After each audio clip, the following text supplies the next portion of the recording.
so today is the weather has been absolutely amazing. 85, maybe like high 80s. It's February 23rd. So today I trimmed a lot of low branches on my maple tree that actually is the only tree I have really in my yard. But more importantly, I wanted to get it done before it got too warm and started to bud too much and started growing leaves. Anyway, I also did a lot of balance and agility work, and it was so darn nice. But as I was doing this gardening and sawing and everything else, I noticed my forearms were exhausted, and I wasn't about to do anything with my arms. And as nice as it was, I thought it'd be counterproductive for me to do another slow, easy ride today. And the other thing was, I got off work a little bit early, and it was too early to do any sprint work, which I really wanted to do outside in front of my house because of the elementary schools that I'm literally sandwiched in between. But they all cleared out early, and I was not tired from doing all this work and playing in the yard. So I took out the track bike and basically left the gear on that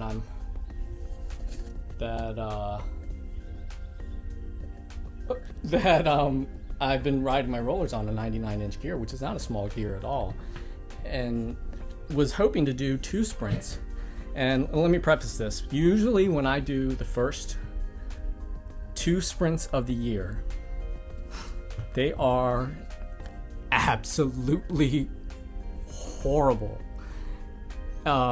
Sprinting on an indoor bike and sprinting on a bike outside with no gears, more importantly, no brakes, and on a street with traffic, as you can hear the cars whizzing by, is freaking nerve-wracking. And also, it's nauseating because you're using muscles you're not used to using. The stabilizing the bike, pedaling at a cadence, and you can't simulate it with an indoor trainer.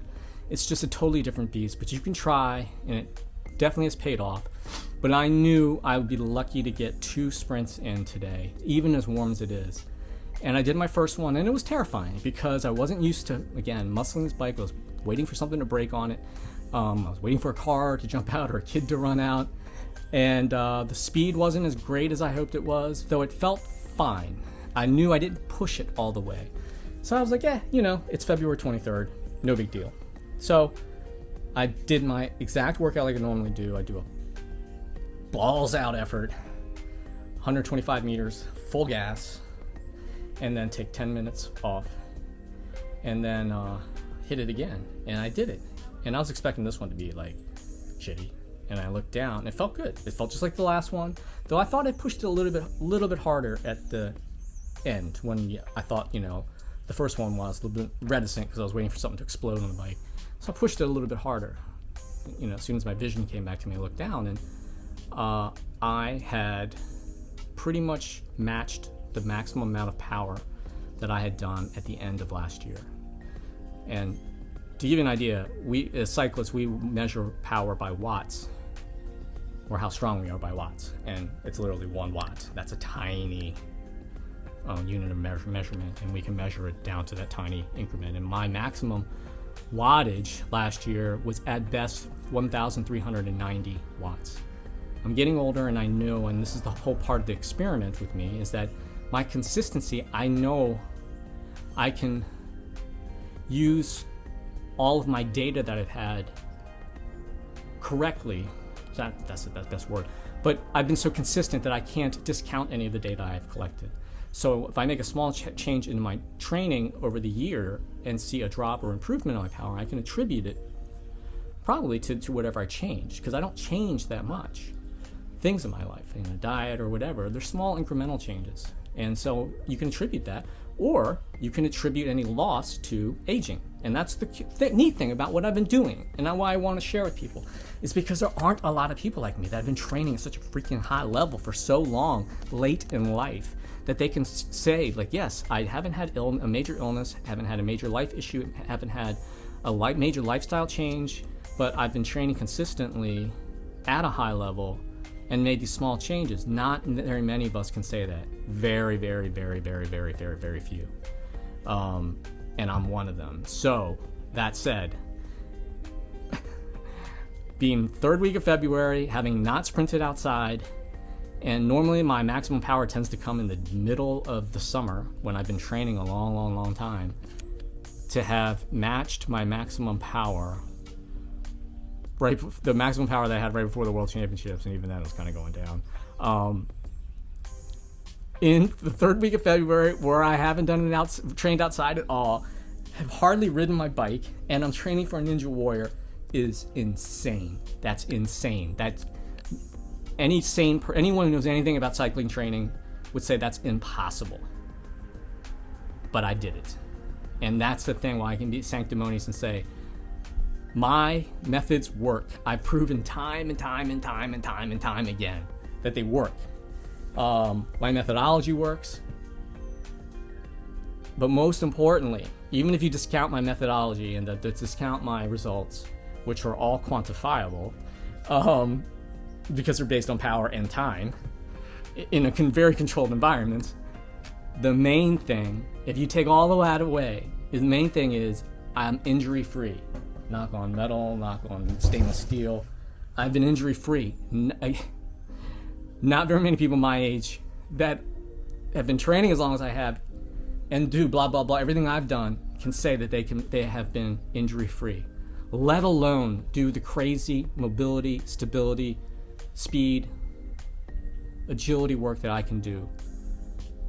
My Cossack squats, my Cossack squat into a seat, my Cossack squat into a seat with reverse leg, like no one can do that, and I can. And it's not something that I could do before, but I built up to it. So anyway, my methods work. So my second, that's not the most important thing. So the most important thing, my second effort, I did 1,388 watts.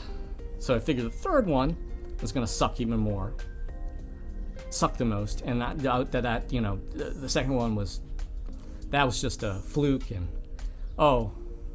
you're going to pay the price if you try third. And I felt fine. And normally, like I said, by the second one, granted it's usually cold, I really just want to throw up and crawl back inside the house. I'm dizzy, I'm nauseous, I don't want to do the third one, and I usually don't because I know not to push myself. But today, I was like, screw it. I feel fine. Rested 10 minutes and got back out there. Kids were playing football. I was just praying they saw me and weren't going to throw the ball or kick the ball into the road. Wound it up the exact same way like it did last time. Came barreling down perfectly, felt the exact same thing. As soon as I got my visions, again, I looked down and it hit 1,421 watts. I haven't broken 1,400 watts since 2021, in like that summer of 2021, maybe. And that was probably in competition, and that was because I had an external drive, someone basically forcing me into putting out maximum power as opposed to under my own impetus, and that adrenaline is a great boost in performance. So, to all the crap I just mentioned before, I've actually improved my power from the best it's been in probably 2 years, and probably even more so. And also, I'm 2 years older, and I'm 52 years old, and I'm training for an American Ninja Warrior. I'm injury-free, blah, blah, blah, blah, blah. And I haven't hardly ridden my bike hard since September. That's my end of the rant. I just wanted to record that because it just confounds me that I still think people think I'm crazy, and they refuse to do the things I do because it's just so far out of what has been perceived as normal. But man, I definitely wouldn't. I would do what I was doing, what Will Wong's doing, do it the Wong way, because if, like I said, above all else, if you can do it have fun and not get injured, more power to you, because yeah. So the Wong way works. Discount it all you want, it's on you. But I've served it up on a silver platter here on YouTube and especially on Instagram. I mean, I pretty much share all of my freaking workouts. And I'm glad I started this vlog because I'm sharing all my workouts. My good God, I'm actually cutting out a lot of stuff because people are saying it's too much, Will, it's too much. So it's on you who told me to not share so much. But it's, I'll pretty much show you all the highlights of the weird stuff I do, and then you can just fill in the blanks of all the stuff I showed you before, and then that's basically my training program. So the long way works.